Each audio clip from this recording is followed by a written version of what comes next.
অন্তর্বর্তীকালীন সরকারের উপদেষ্টা পরিষদের বৈঠক অনুষ্ঠিত হয়েছে।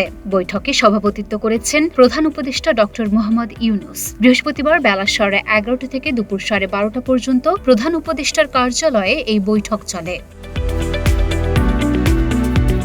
এদিকে গত 27 আগস্ট অন্তর্বর্তীকালীন সরকারের প্রধান সহ 5 উপদেষ্টার দপ্তর পুনর্বণ্টন করা হয়েছে। এর মধ্যে প্রধান উপদেষ্টা ডক্টর মোহাম্মদ ইউনূস 6টি মন্ত্রণালয় বা বিভাগের দায়িত্ব পেয়েছেন।